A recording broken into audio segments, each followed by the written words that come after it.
My son looked at the family photo wall and asked, "Why aren't we in any of these?" My mom smiled and said, "We only put up the core family." There were 19 framed pictures, not a single one of us.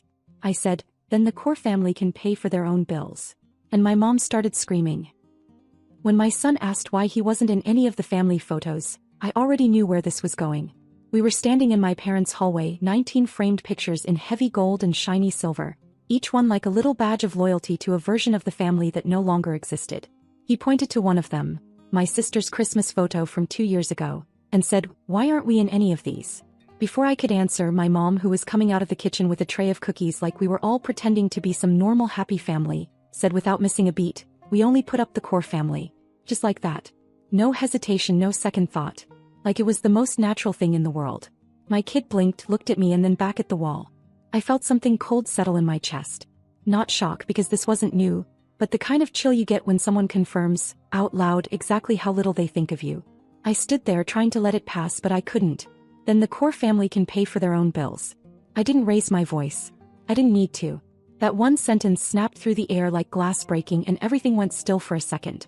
My mom's whole face changed. She turned toward me slowly, like she couldn't believe I'd just said that. Her smile evaporated. She didn't ask what I meant. He knew. She just launched straight into screaming. About how I was always so dramatic. How I always had to make things about me. How I was embarrassing her in front of my son. She started pulling every insult from that grab bag of guilt she's used on me since I was 12. Ungrateful. Bitter. Divisive. Jealous of my sister. That one always makes an appearance. I didn't move. I just kept looking at those stupid pictures. My husband took our son outside without saying a word. He knows when to get out of the blast zone. I stayed there listening to my mom's voice echo off those framed reminders of who she really considered family. And then my dad came in. He'd been in the garage, probably drinking one of his craft beers he pretends to know everything about. He asked what was going on like he hadn't heard her screaming all the way down the block. I told him exactly what had happened and he did what he always does. He tried to play peacemaker without actually acknowledging what the real issue was. "Emma, it's not about that. Don't take it personally. You know your mom didn't mean it like that." I asked him a simple question. "If it's not personal, then where's the picture of us? Where's the one from our wedding? Where's my son's first birthday? You were there." He said nothing, looked away, then started mumbling something about not wanting to get involved in women's drama. That's when I knew I was wasting my breath. I turned, walked out the front door and didn't look back. We didn't even make it to dinner. I wish I could say it ended there. But that was just the first match tossed into the dry grass. The fire hadn't even started yet. The next day my phone started lighting up. Missed calls from mom, then dad, then my sister. One voicemail after another. All versions of the same message. How could I do this? Why would I say that? How dare I act like I'm not part of the family? But they only remember I exist when the roof starts leaking or the AC breaks, or the property taxes go up and suddenly the core family needs help keeping their house. And for the first time I didn't answer. By the third voicemail I stopped listening. They were all a remix of the same tune.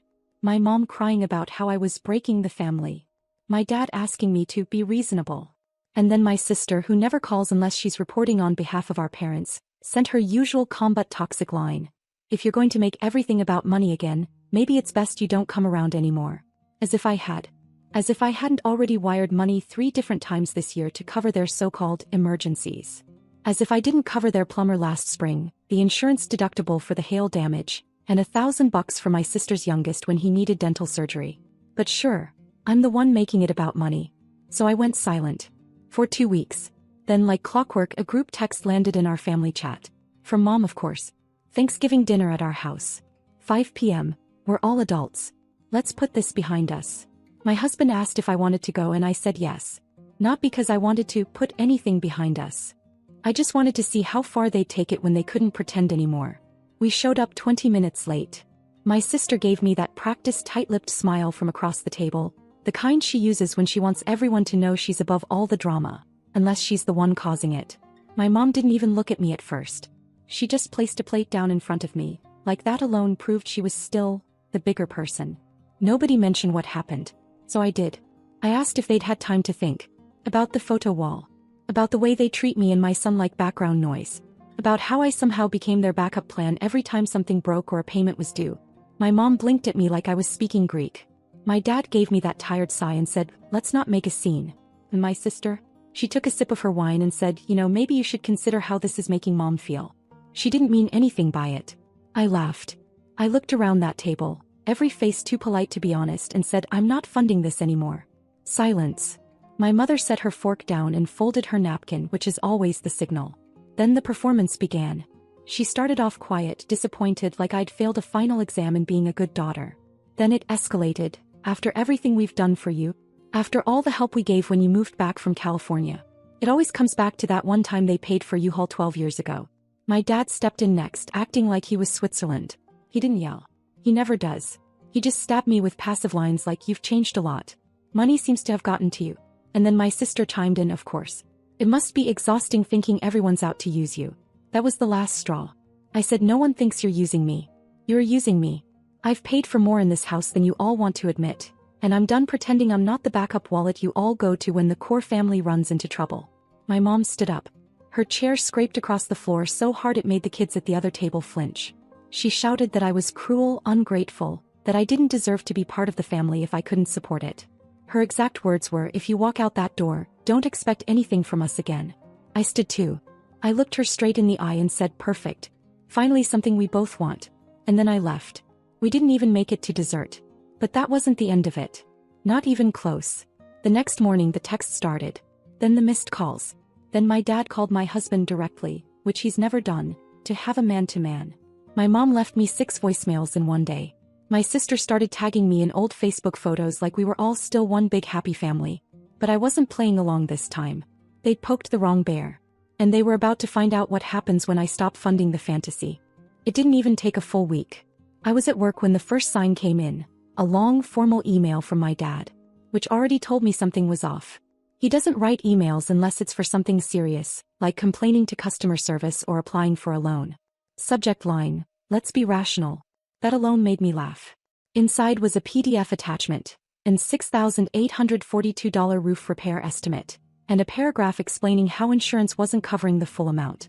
The tone was polite, calculated like a business proposal.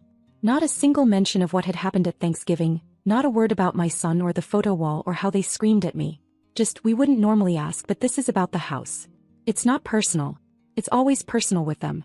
They just hate when you say it out loud. I didn't reply. 2 days later a GoFundMe popped up. My sister made it. She didn't send it to me but the link was public. The page had a photo of my parents standing in front of the house. One I'd taken 3 years ago, funny enough, when I was there helping them fix the fence. The caption said, helping our parents through a rough patch. Let's show them they're not alone. I scrolled down and saw lines like, they've sacrificed so much for us and they never ask for help but now they need us. Qley. Then came the kicker. We're doing everything we can but unfortunately not all family members have stepped up. Some have chosen distance over love. I didn't need to guess who she meant. Subtlety was never her strong suit. What shocked me more was seeing my cousins donating. Neighbors. People who'd never know the full story. And in the comments one woman from their church said, I don't know why your other daughter can't just help out like she used to. Hope she comes around soon. That's when I knew they were playing a longer game. This wasn't just about money. This was about turning me into the villain. Then it got worse. My son came home from school 2 days later and asked if Grandma and Grandpa were mad at him. I asked why he thought that. He said one of his classmates said something about Grandma being sad because her daughter was mean. I asked him who told her that but he didn't remember. Said maybe it was one of the moms at pickup. They were dragging this into places it didn't belong. That night I caved and sent a single text to my mom. If you want to come to Noah's winter recital, it's on the 15th. You're welcome, if you can keep it about him. She didn't answer. But less than an hour later my sister did. Paragraphs. All emotion, zero logic. You've turned your back on them. You're punishing the people who raised you. Money doesn't make you better than us. They only ask because they trust you. And then the part that stuck with me.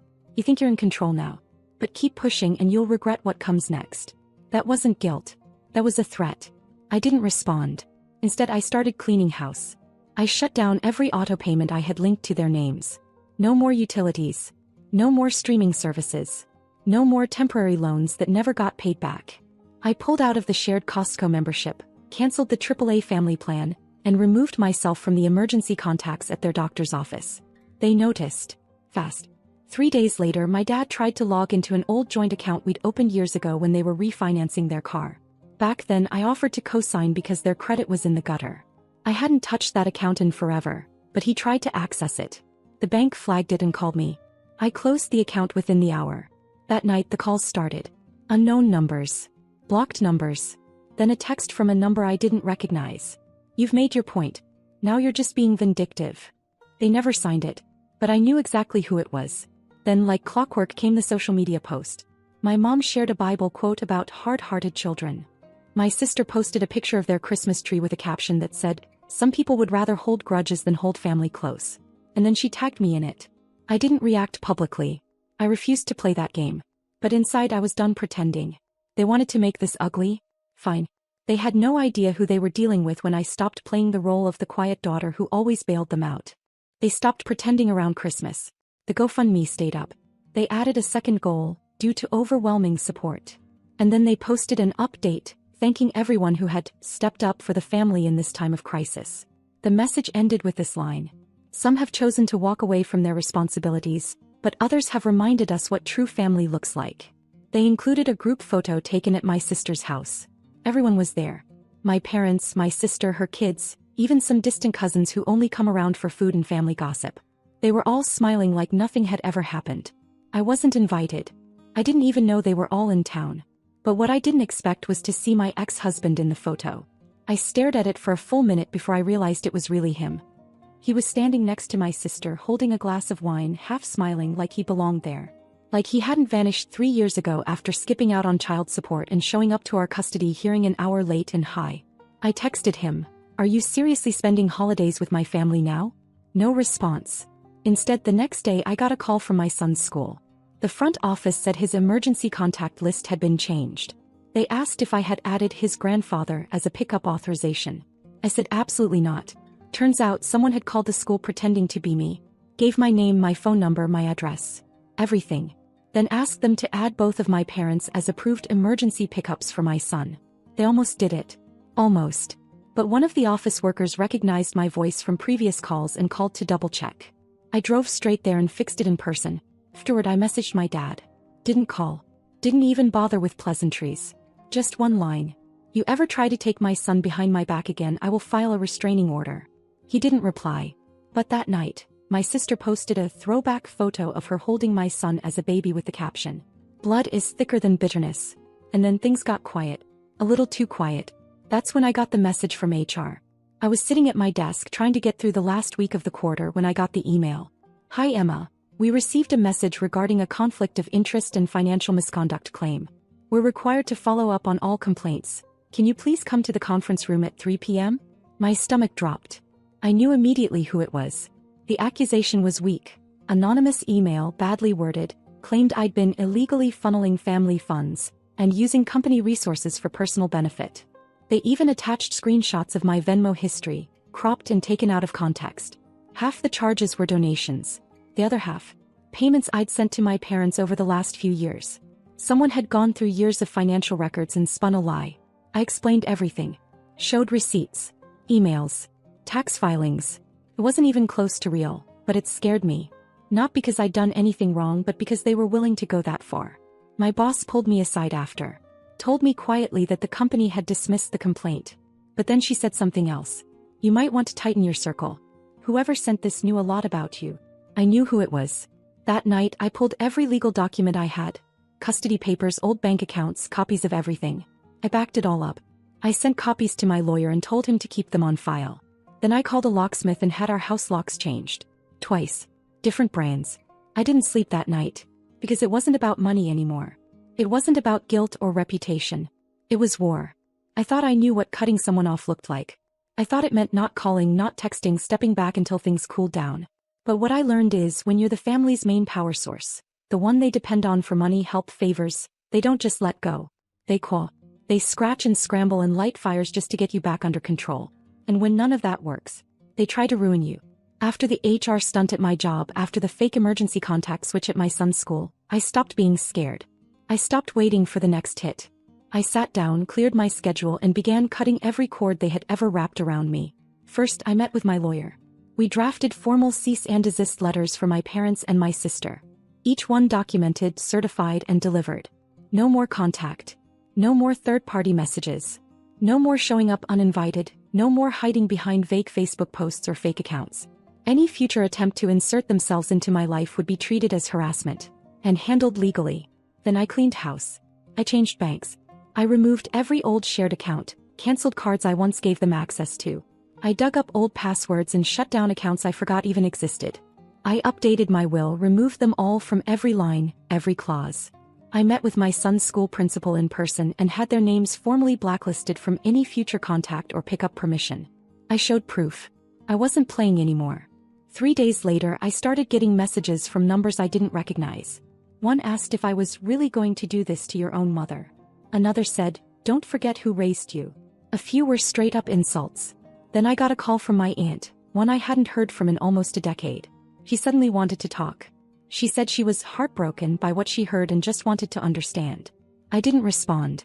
An hour later, my sister posted screenshots of fake texts. Messages I supposedly sent, filled with things I never said, written in a voice that wasn't even mine. He captioned it, "Sometimes people will pretend to be victims when really they're just mad they can't manipulate you anymore." I didn't flinch. I didn't call her out publicly. I didn't text her. I took screenshots, added them to the legal file I was building, and kept going. The next morning, my sister's freelance contract was terminated. I didn't report her. Someone else did. A client of hers who saw what she was posting and didn't want to be associated with it. Apparently, she'd been using my name in stories she was telling to gain sympathy. Said I'd abandoned the family and was emotionally unstable. The client found me online.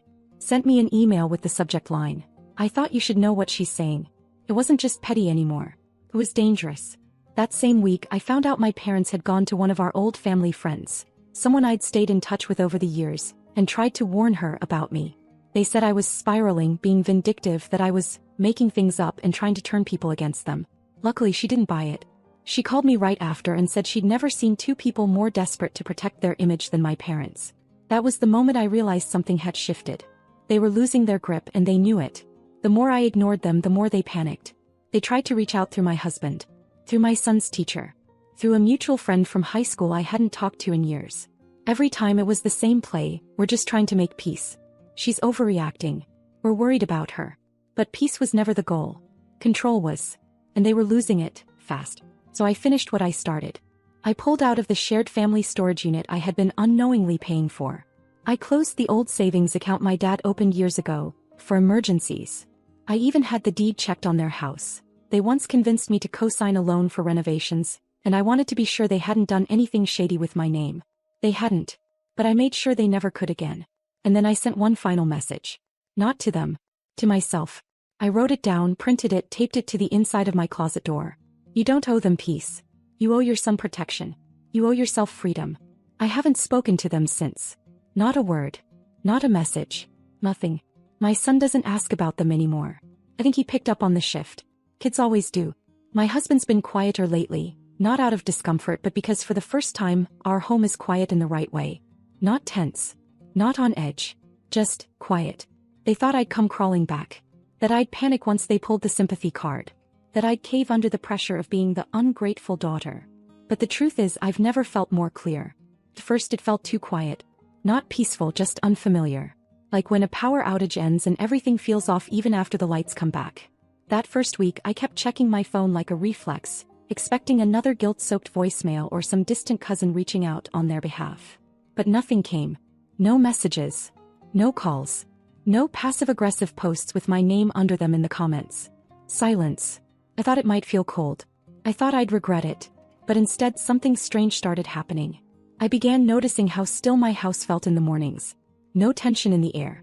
No rehearsing fake responses to fake emergencies. No wondering if this was the day my mom would twist something I said into a new reason to cry. The noise had always been there. I just didn't realize how loud it was until it was gone. One afternoon I was folding laundry when I caught myself humming. I froze.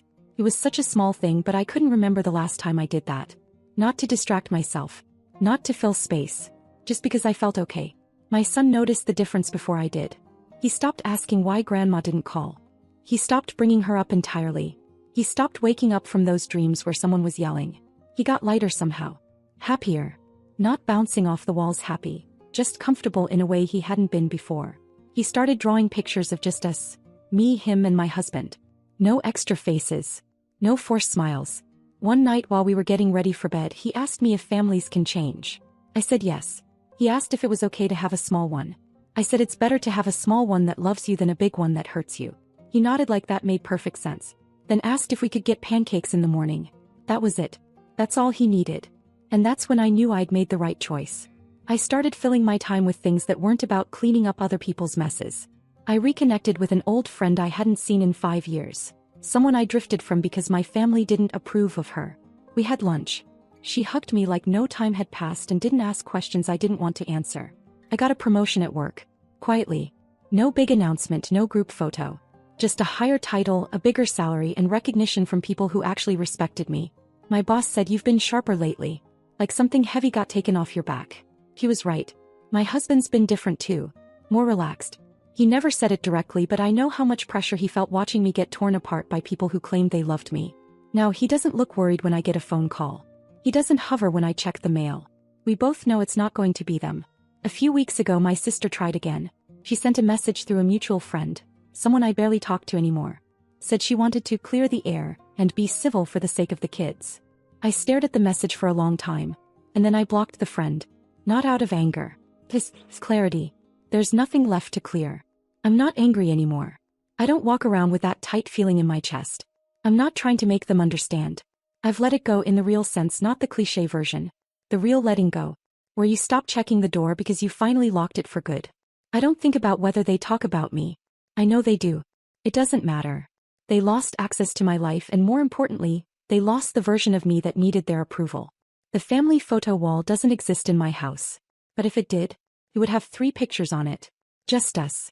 No extras. No holes left for people who only show up to take. They chose who their core family was. So I finally did the same. And this time I didn't leave a door open. These days when I think about family, I don't think about blood. I think about safety. About who shows up when nothing is owed. About who protects your peace instead of punishing you for it. And for the first time I don't feel guilty for wanting that. I feel free.